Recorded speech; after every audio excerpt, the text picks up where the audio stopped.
Hello everyone, some technical issues again, sorry.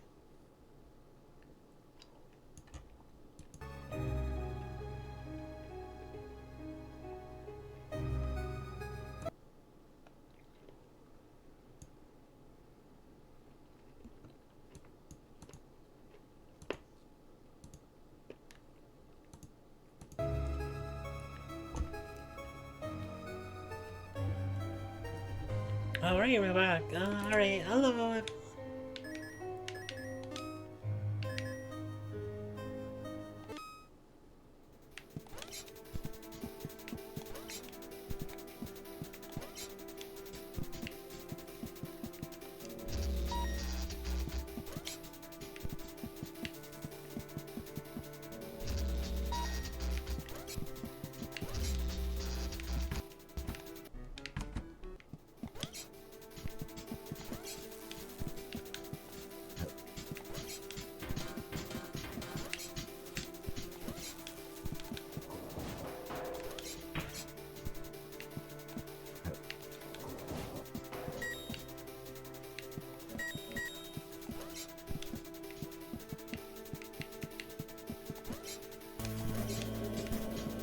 Good chat.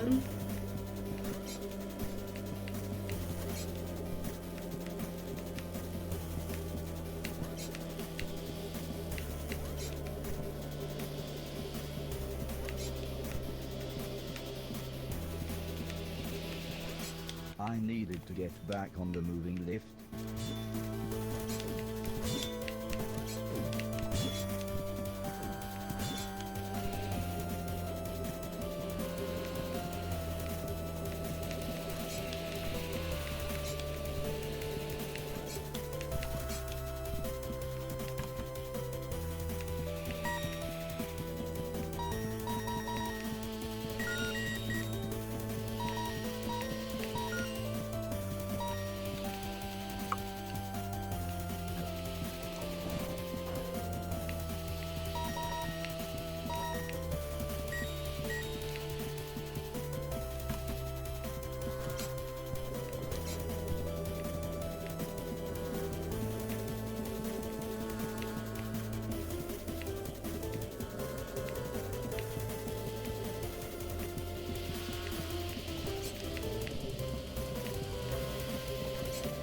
I don't know why I'm being so risky, I can just do this.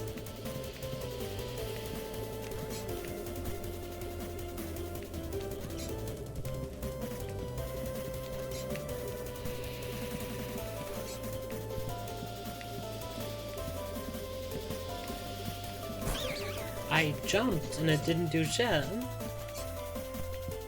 Wait, why am I here?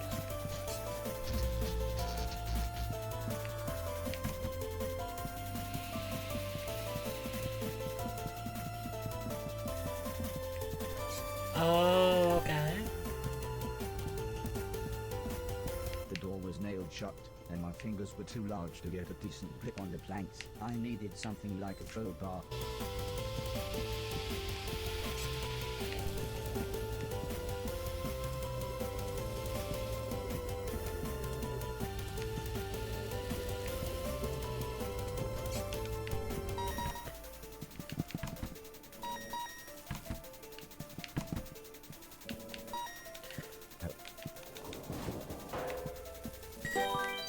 Alright, good shit.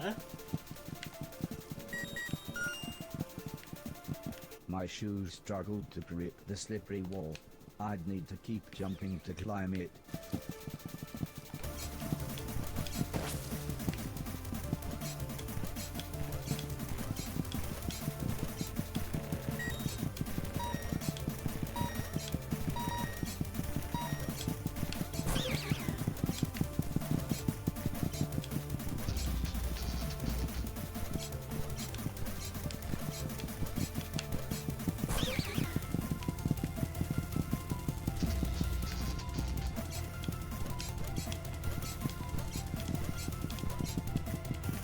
Ow.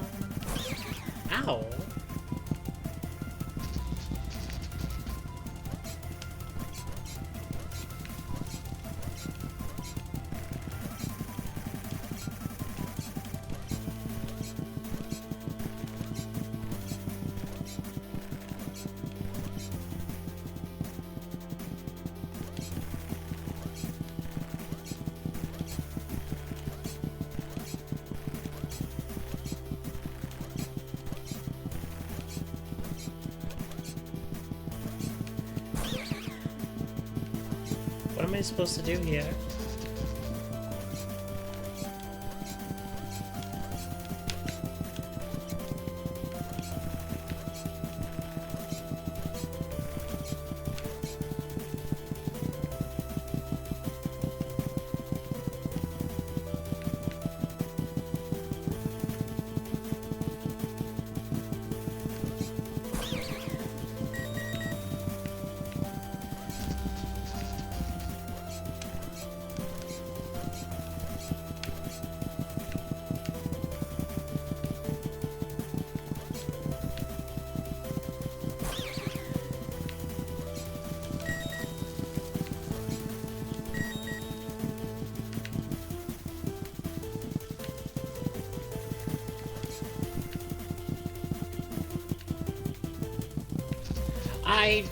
Okay.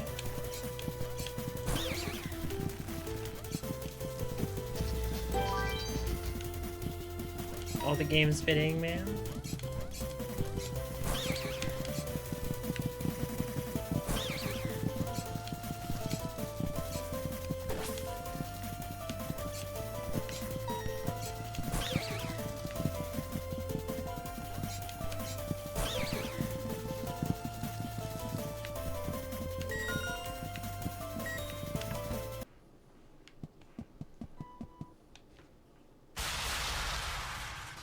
No, chuckled Mr. Silton. Ow. It's alright, we'll claim it on the insurance as accidental damage. Get me a new TV as well. I explained to them that I had found some of the old man's home videos, and the contents had shocked me. The dirty old bugger, interrupted Mr. Silton. But I didn't know what he meant, so I continued explaining about the nanobots, and Mr. Silton said we needed to get our sharpest minds on the case.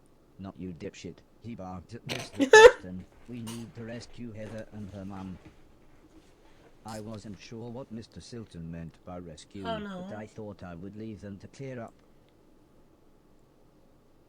The weather felt cold and ominous as we made our way back outside. Before we meet the others, I need you to help me get my stolen van back, explained Mr. Silton. It's going to be dangerous, and we need someone dependable.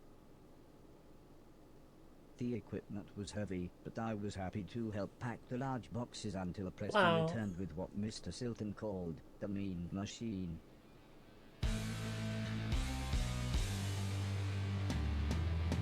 We're expendable, and that's awesome.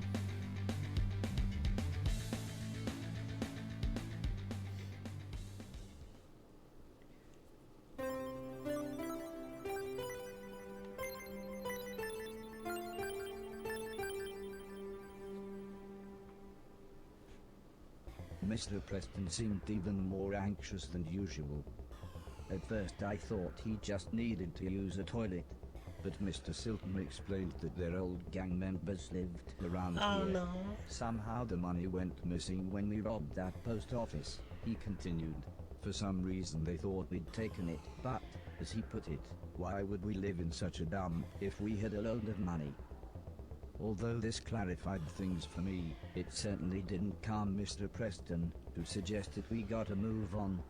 Don't worry, we'll be a matter of minutes. We just need to send Mr. Chips up there to have a look, said Mr. Silton as he pointed to a window high up the building. Go on, he said with a smile. Off you go then. Why are you such an ass to him?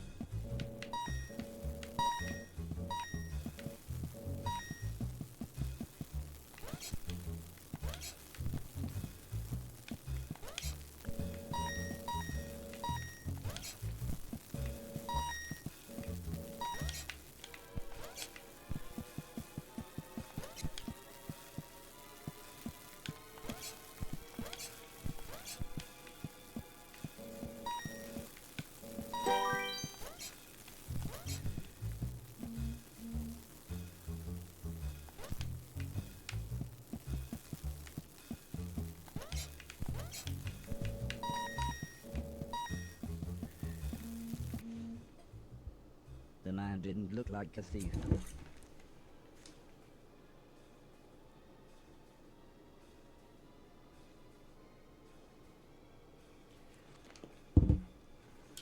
But Sorry about his that. striped jumper was in the wash. Mr. Silton was certain he'd stolen the van though, so I watched. Shush, stop texting me. I just told you I was streaming. I was going to speak, but Mr. Silton held a finger up to his lips. He looked incredibly serious for a moment. One swift movement, and we were inside. Mr. Silton whispered that I was to go one way while he went Why are we here? another. Why are you whispering? I asked him. Where are we going? Find the keys to my van, Robocop, said Mr. Silton through gritted teeth.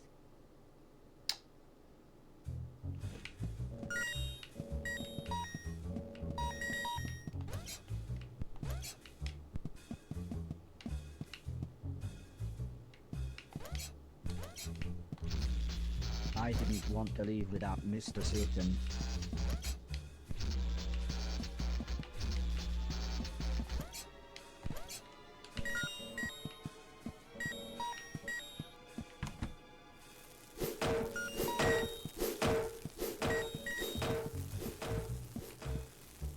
The piles of junk were all wired into the mains. I suppose it was a good deterrent against thieves.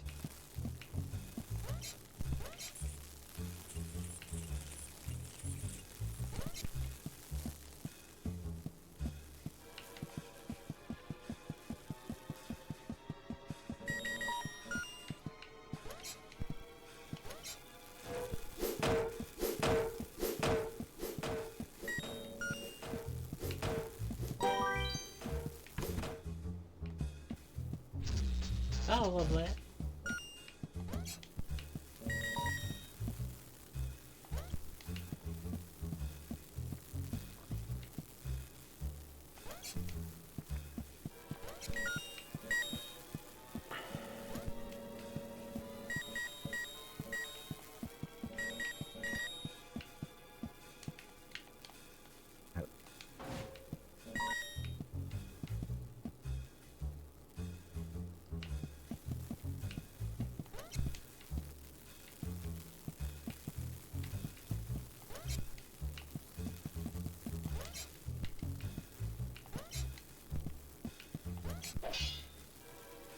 Oh, I love that.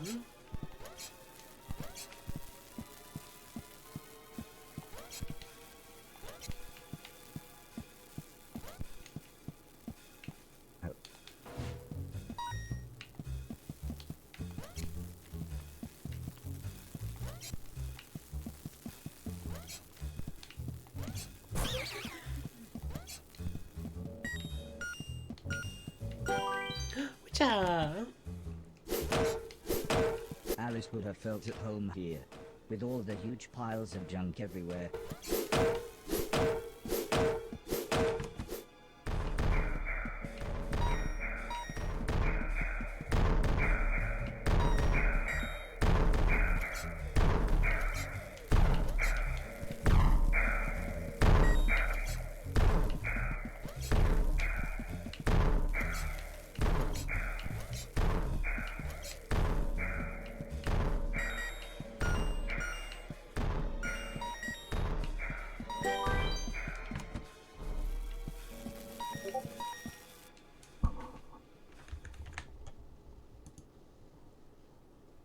I'm a mess today.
I didn't know which key I should take, so I took all of them.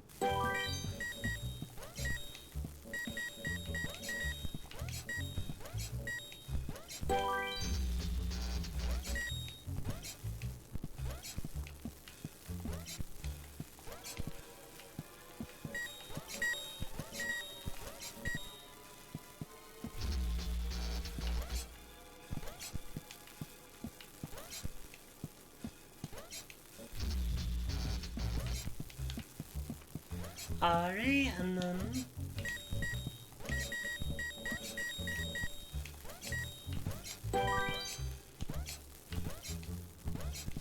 we're gonna jump over here.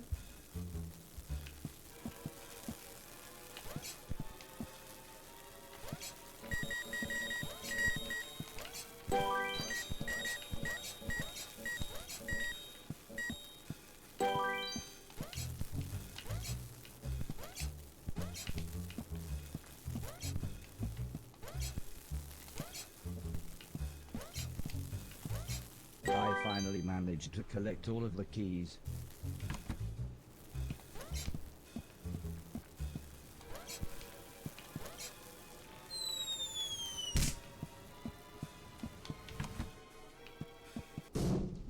As soon as I heard the gunshot, Oh shit, I knew I needed to go back and find Mr. Silton.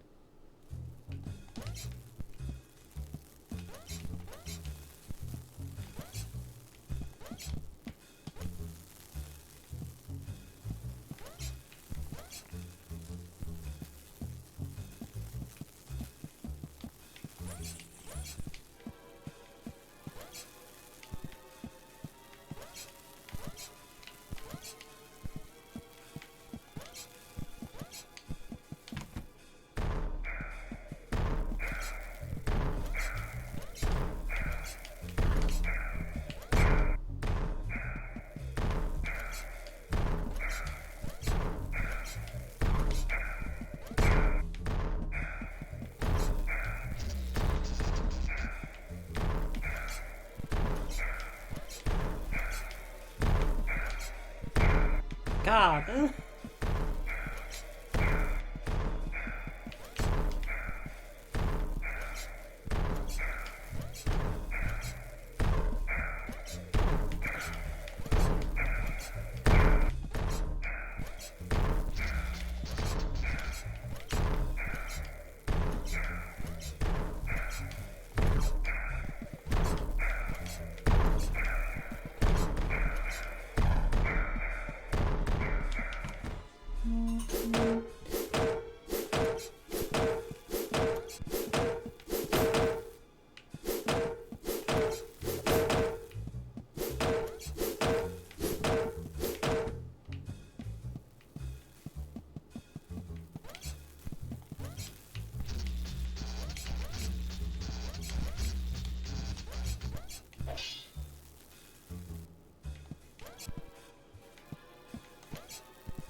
Bro, please, why are you so fucking sensitive?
Alright. Finally out of there.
Why didn't I jump? I hit the jump button. You know what? At least there's this one here. The old man was pointing an even older gun right at Mr. Silton's face. But the man looked terrified when he saw me. I can still picture his hands shaking as he reloaded his ancient firearm. "This wasn't the plan," shouted Mr. Silton. "It's him or me. Let him have it." I'm not.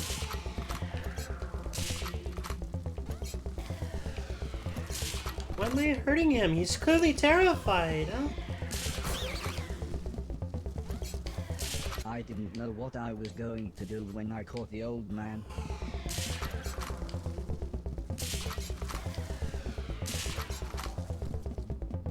But I knew I had to stop him.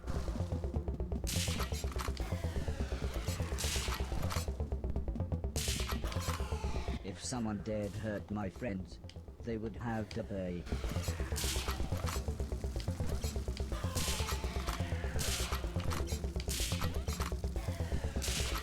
I wish he knew morality because we're clearly in the wrong.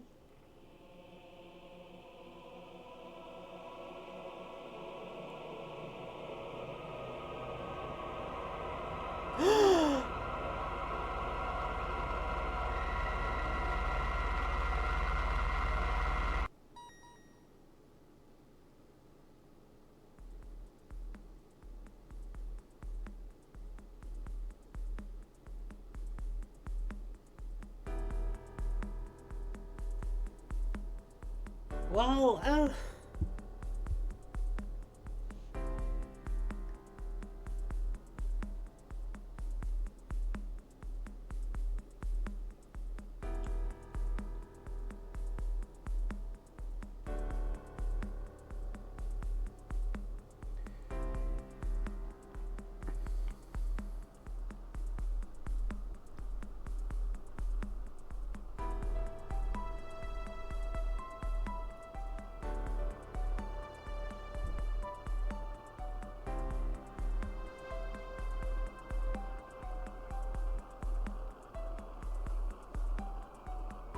yeah, like we just killed someone. And we just have to live with that fact now, and... yeah, I'll be right back. I gotta go get some water.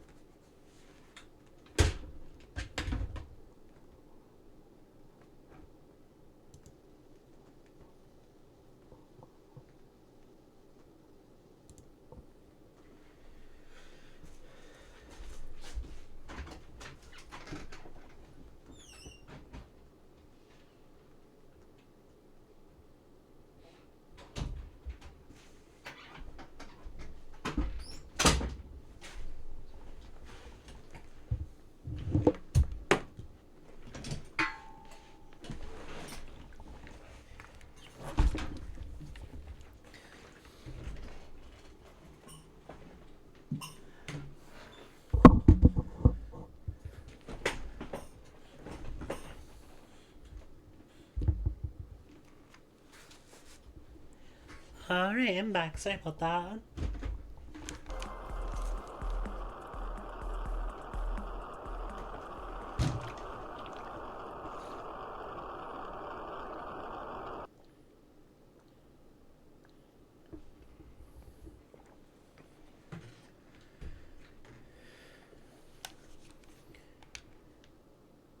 I kept turning the events over in my mind. Could I have handled things differently? You absolutely could have, buddy. Did I save Mr. Silton without hurting that man? Mr. Preston could see I was upset, and said music was a good alternative to facing up to problems. Come with me, he insisted. I'm going to teach you how to play drums. First, he said, just play the bass drum along with me. We'll see how good your timing is. Play the beat.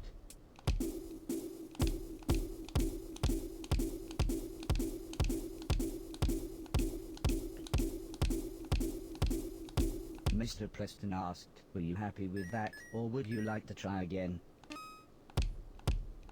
Play the beat.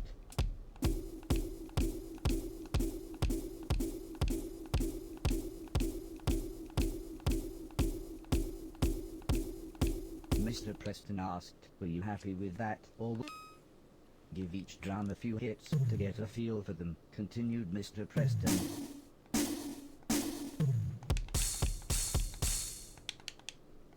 Watch me play the notes as they hit the dock, like this. Alright.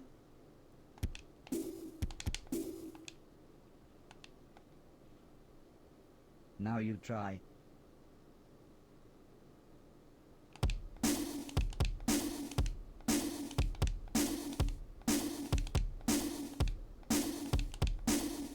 Mr. Preston asked.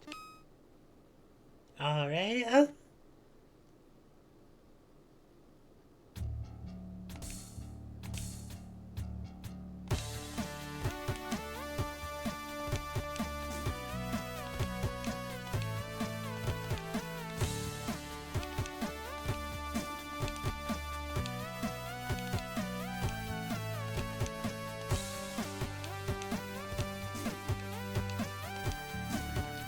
What the?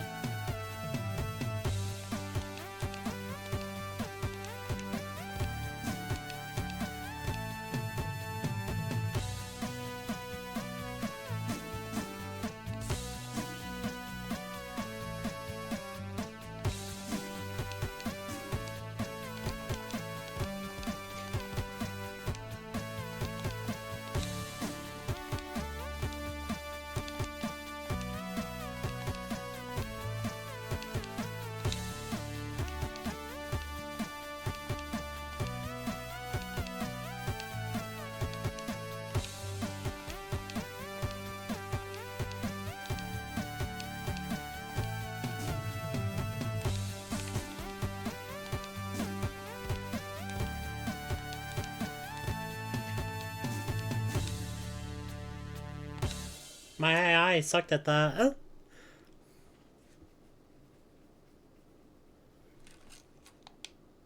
No.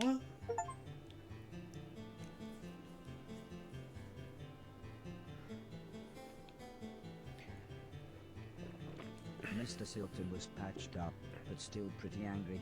He referred to the man as a word that wasn't in my dictionary file. It should have been between cunning and cup.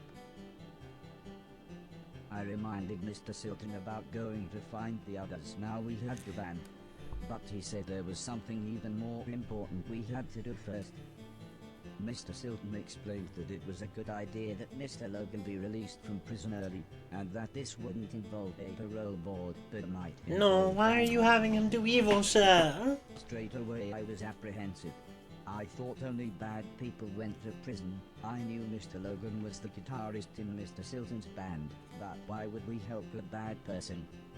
In the end, I think it's only Mrs. Silton's smile that convinced me to help. Mrs. Silton promised to have a present for us when we got back. She said she'd been saving her money from her decorating job.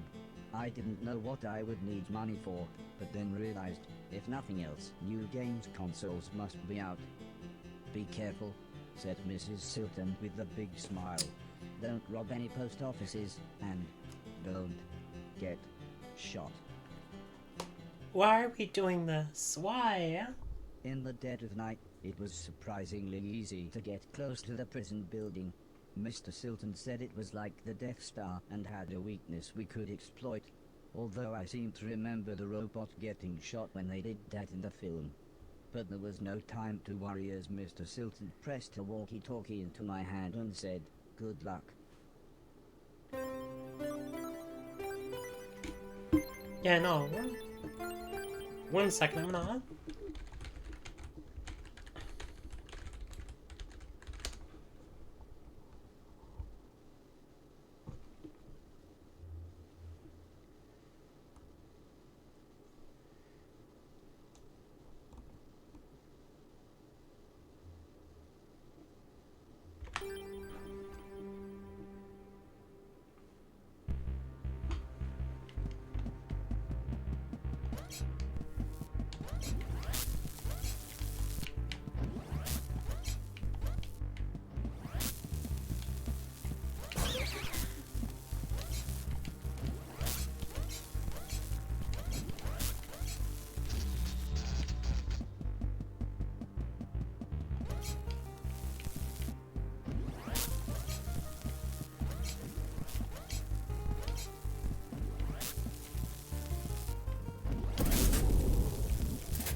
It was obvious the security lights would set off an alarm.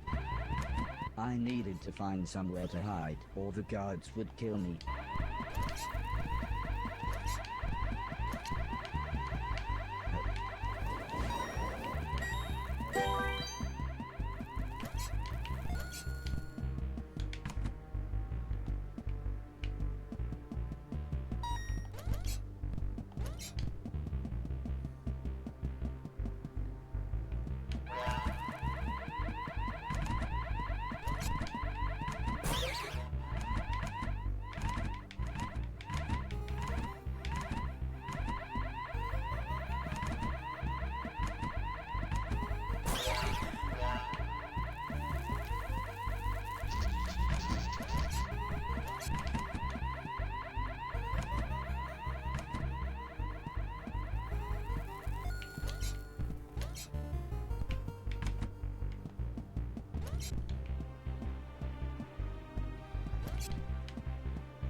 According to Mr. Silton, this was the switch that would open the laser door to Mr. Logan's cell Alright. block. Now,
Alright, gotcha.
Mr. Silton seemed to think this would open the cell block door. Luckily, he was right.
I'm trying to figure out what I'm supposed to do right now.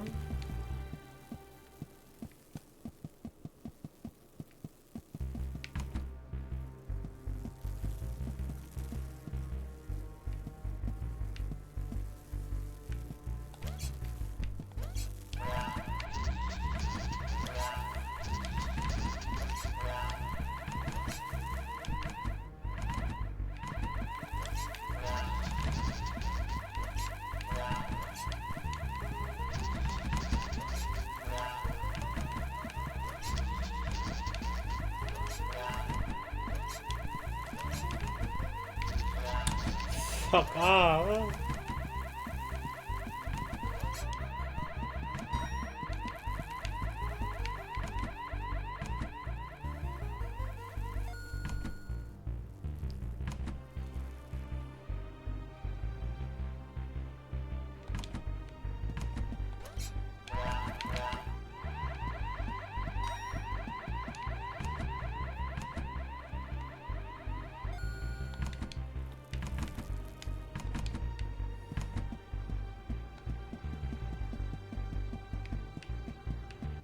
Unsurprisingly, Mr. Logan's cell was locked, but, thanks to my speedy brain, I was able to hack it in seconds. Mr. Logan was not pleased to see me. No one ever was. But I couldn't work out why. However, when I mentioned Mr. Silton, he soon cheered up. We quickly made our way outside. Although I wasn't sure about Mr. Logan's stealth techniques, they were quite different from mine. But someone must have noticed Mr. Logan was missing, as, with a bright flash, we were soon attacked. This still wasn't the plan, said Mr. Silton as he insisted he was okay, and that, no, I didn't need to clean up the trail of blood. He did however urge me to take care of the huge tank bearing down on us.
Piled into the Gotcha. van. Mr. Logan and Mr. Preston took out large guns as Mr. Silton gave me some driving software.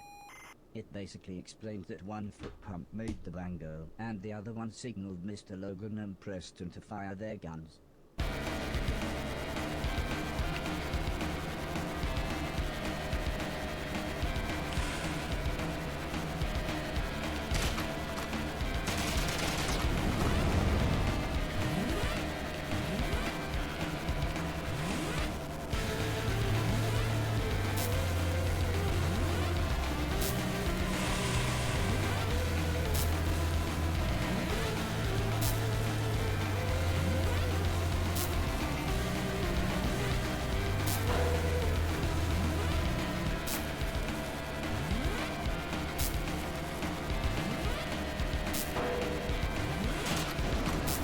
I don't want to kill this person though.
Welcome to Mainton.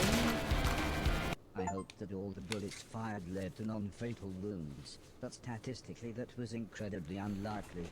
Strangely, I felt too excited and relieved to care. Mr. Silton winced as he clutched his bleeding shoulder and explained how you can't make an omelette without breaking a few eggs. I think broken eggs meant dead people. Sometimes, he said, you have to do whatever it takes to survive, even if that means killing. But not innocent people, said Mr. Logan as he stared straight ahead. Eventually, I asked Mr. Logan what he had done to end up in prison, but he just continued staring out of the window. Mr. Preston smiled as he said, I suppose someone should explain. He told me when the war started, he and Mr. Silton had avoided conscription, but Mr. Logan was called up. His unit's first orders were to sweep through a huge urban area, killing anything that moved. Oh, this The only poor trouble man. was, hundreds of refugees had recently taken shelter there. The generals knew that those people were there, said Mr. Preston, but they couldn't have cared less. this isn't the time for another one of your conspiracy theories, Interrupted Mr. Silton. Although this obviously annoyed Mr. Preston, he continued explaining how Mr. Logan and another man deserted, and, after a poor attempt to hide in a wooden vaulting horse, the pair of them were caught at gunpoint on a train, whilst trying to speak rudimentary German. Mr. Logan guided us down a small side street as Mr. Preston complained that he needed the toilet. Mr. Silton asked why we were taking the scenic route while he was trying not to bleed to death. But Mr. Logan gave Mr. Silton a quick glance. You're fine, he said with the faintest smile. Good, fuck you. Soon the night sky was full of twinkling stars, and I was able to impress everyone with my navigation skills. The software was state-of-the-art, but I remember Heather telling me how the ancients had used the stars in much the same way. It always made me smile, thinking about the names she gave the constellations. The one-fingered salute is It was the crazy. middle of the night by the time we got back, but Mrs. Silton was still up waiting for us. Really, again, in the same place, was all she said as she shook her head and tended to Mr. Silton's second bullet wound. Mr. Preston nearly knocked us over as he sprinted towards the bathroom. It appeared that his body had kept on making urine, even though it didn't have anywhere left to store it. Oh, Chad.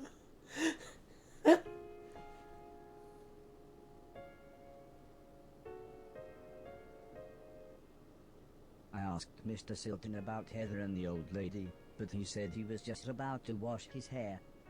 When I asked him again later, he said the main thing was that we'd got Logan and the van back, and couldn't the rest wait until I had cleaned up the band room for him. I didn't know what to say. Everything we had done, everything I had helped him with, I thought it was all to get everyone back together. But now I didn't know what to think. Before I could say anything, Mrs. Silton explained that it was okay if I only travelled on trains and was alone. I must have looked worried as Mrs. Silton smiled and continued, if you really want these idiots to go with you, they can disguise themselves and catch the next train after you. Mr. Silton was dismissive, and said I'd get nowhere without proper ID. They'll be stopping robots for even the tiniest of things, he said. And a robot passport costs a fortune these days. Well, said Mrs. Silton, it's a good job I've got this. Mr. Silton looked confused and asked where Mrs. Silton got the money. Sometimes, said Mrs. Silton, when God slams a door in your face and shoots you twice in the shoulder, he opens a window. Mrs. Silton explained how Preston had given her the extra money. He said there was good money to be made selling pills and powder to people that distracted them from the world being an absolute mess. Bedtime, said Mr. Logan as he carried his guitar into his room. Everyone else left one by one, leaving me stroking the dog.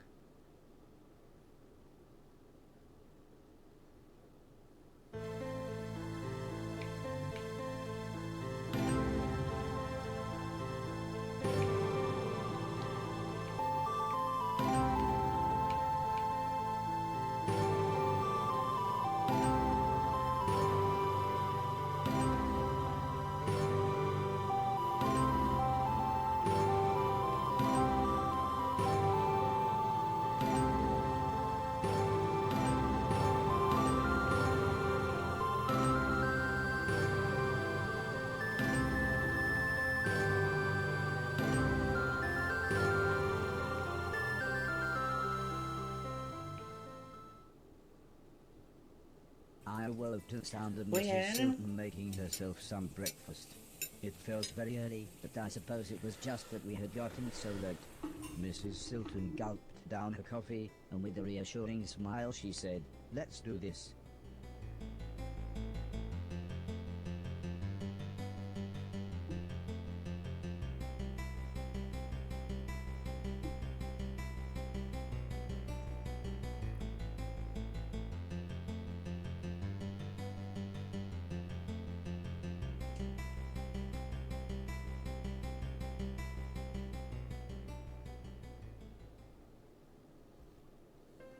The pedestrian tunnel was far longer than I expected, but it was nice. It gave me a chance to chat with Mrs. Silton. She told me she was from an upper-class family, and that her parents had nearly disowned her when she married Mr. Silton. But she said she really was happy being with her husband. And after all, as she put it, he did provide for her in this messed-up world. However, I couldn't help but laugh when she said how much she liked Mr. Silton's band. I steered the conversation onto the topic of the war. She explained she had been a nurse near some major combat, but she looked really sad, so I changed the subject. I asked her if the town was nice. Mrs. Silton smiled, and described it as a wretched hive of scum and villainy.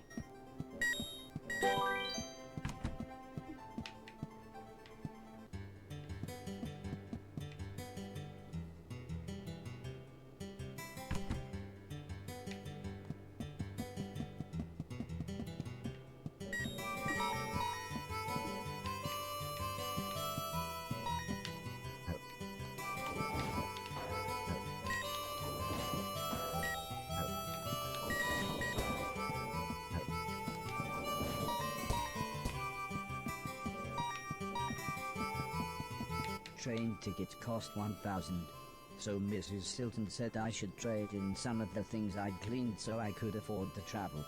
However, when we tried the door, it was apparent that the junkyard owner wouldn't be back for a while. So Mrs. Silton suggested I try to earn some money by other means. She said there were plenty of jobs in the town that a robot could do.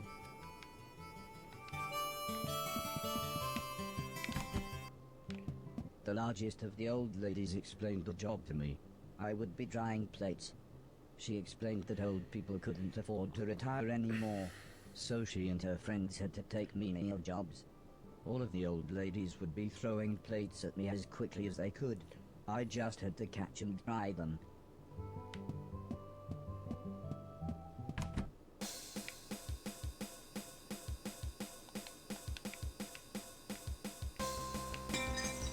What?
The rickety old door led into some kind of Oh drinking yeah, establishment. I don't think I want any But of the bartender this. soon made it clear that, as he put it, they didn't serve my kind here, and that I would have to wait outside.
Yeah, that makes sense.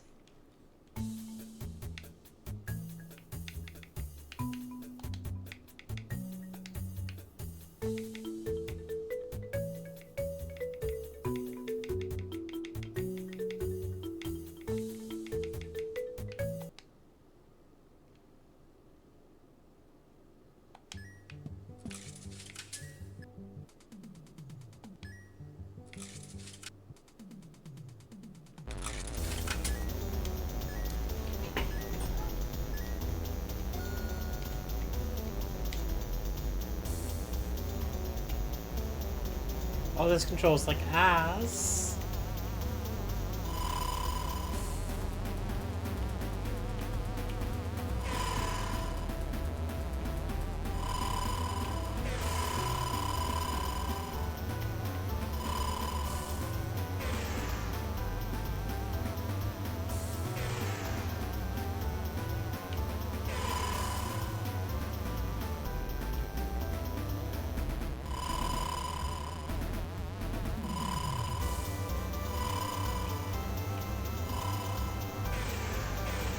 Checkpoint.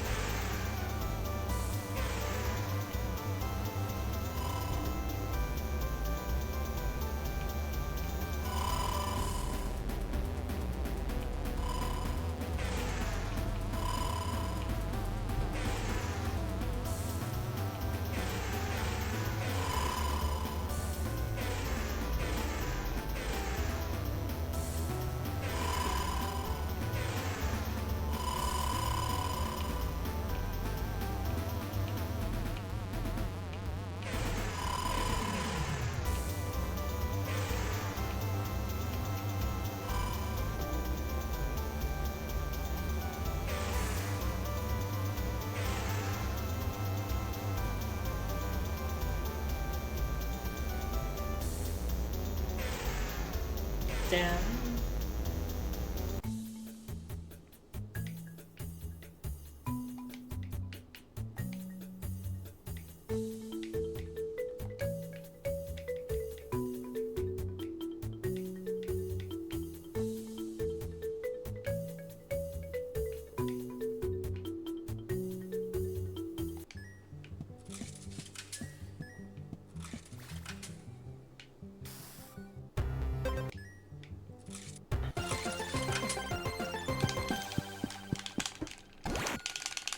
Oh.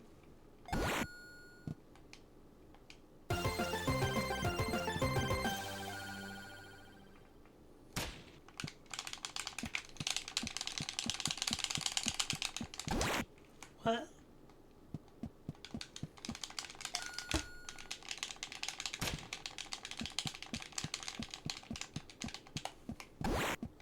What are you supposed to do?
God damn!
Go chat.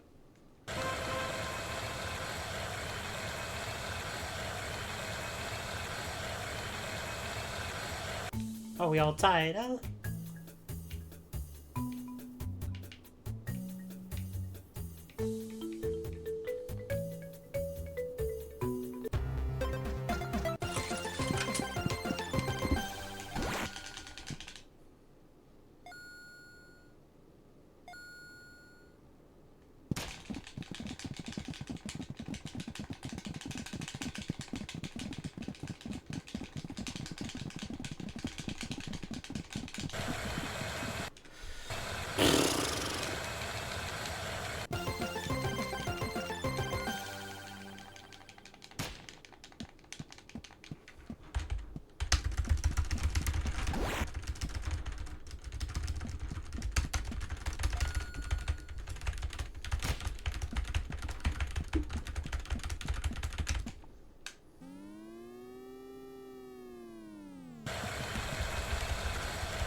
Whatever.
Fatima.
What the fuck?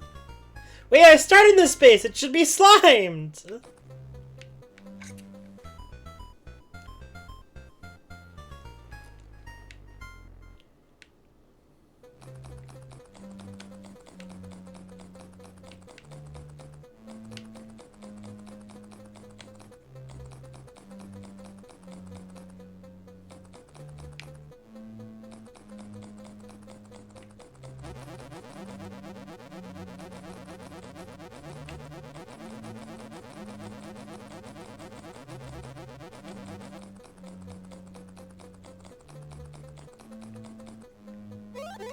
I didn't go backwards, I went up. Huh?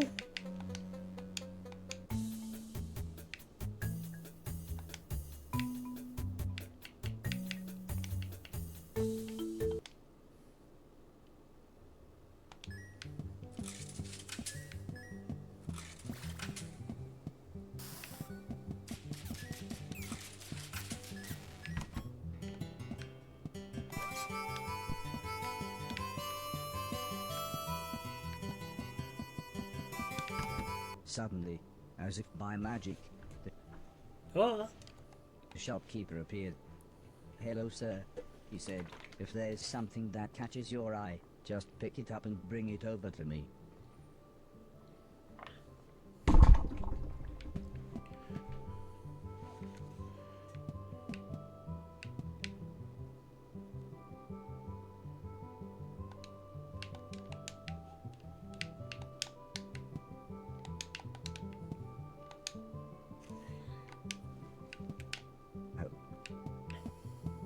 I'm no good with technology, sir.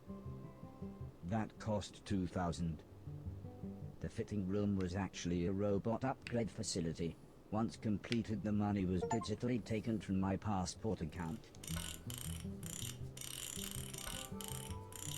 Alright.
Oh, more minigams.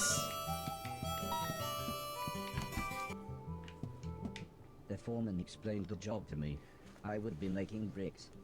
The world needed rebuilding and these bricks would more than help. He said I would be on the end of the production line and would be shaping the final part of the bricks. All I had to do was hit the brick in time with everyone else.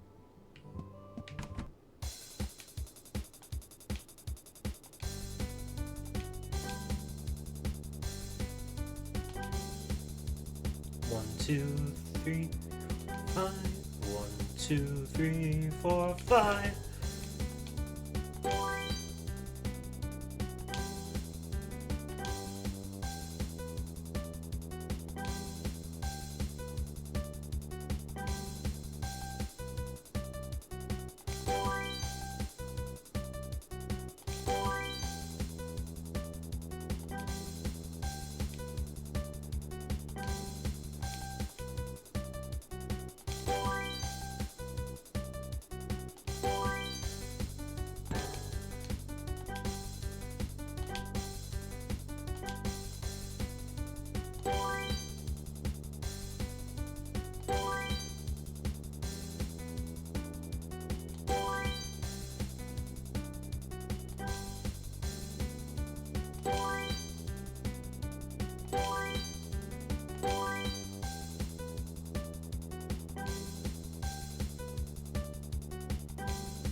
Mind the doors. The train is now departing.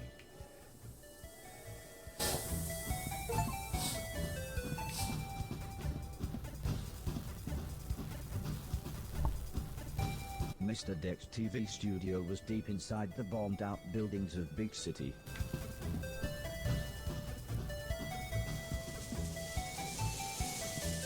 Big city, this is big city.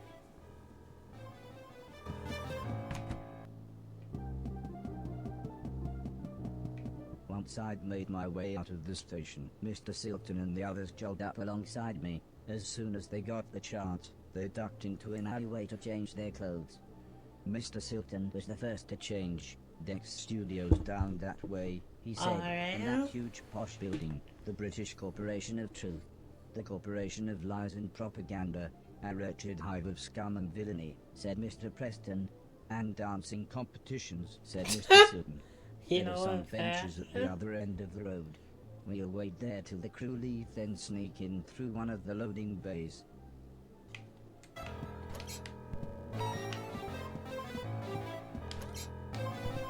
While we walked, I asked how Mr. Deck had ended up back on television.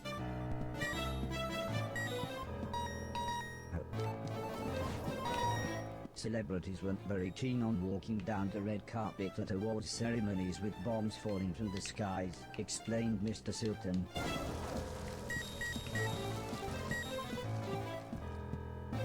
But they still craved attention and validation, so the solution was to host one big award show in a giant underground bunker at Burlington.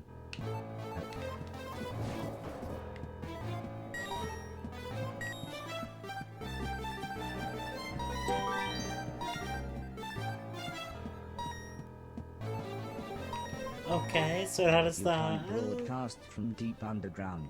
so they had to run cables to the transmitter through a vent on the surface. A bomb-sized vent, as it turned out.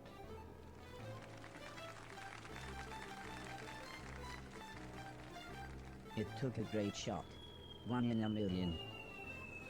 The lack of survivors meant Z-listers like Deck were now the A-list by default. Just then, Mr. Logan interrupted, saying it was time to move.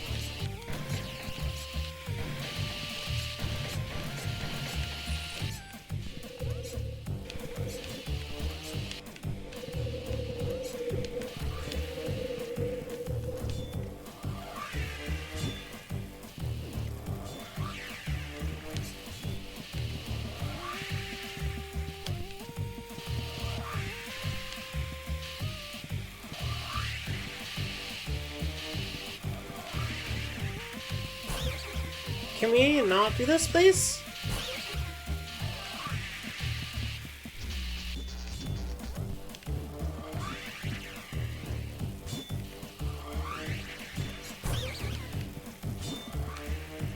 Why are my controls reversed?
Okay, well, fuck me, I guess.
robots are allowed pretty much anywhere in the building as long as they look Interesting. the part, whispered Mr. Silton.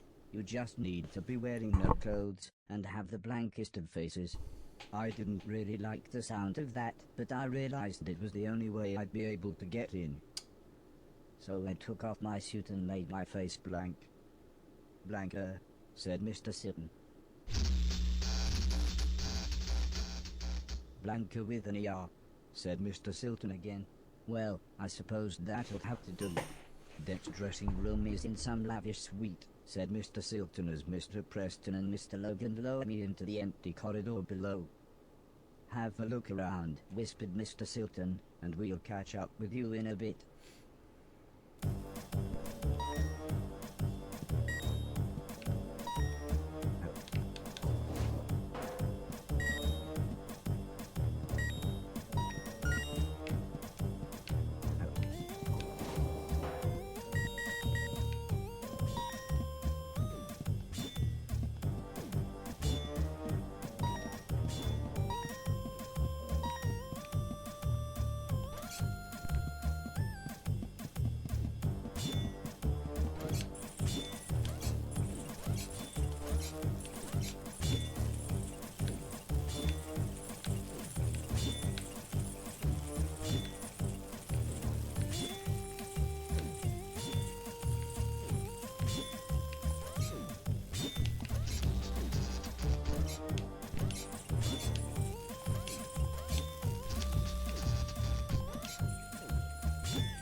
I didn't do that.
Oh god.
Oh god.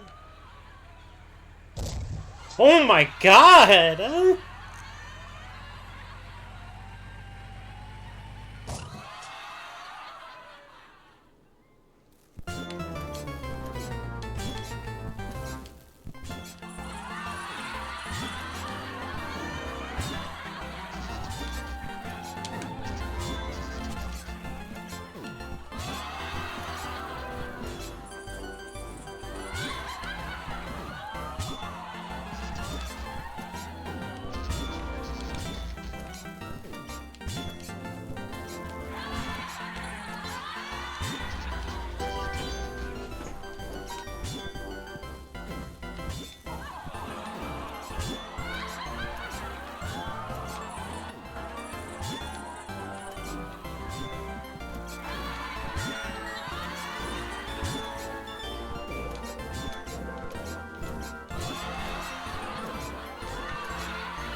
Alright, you know what? Does this... Yeah? Alright. I'm gonna call you here.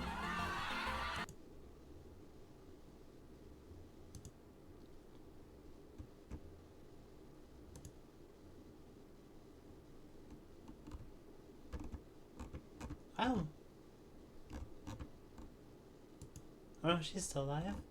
I was gonna say, damn, she ended already. Alright. I want to thank y'all for joining me, and I hope to see y'all next time. Alright, peace, peace, everyone. Bye, bye.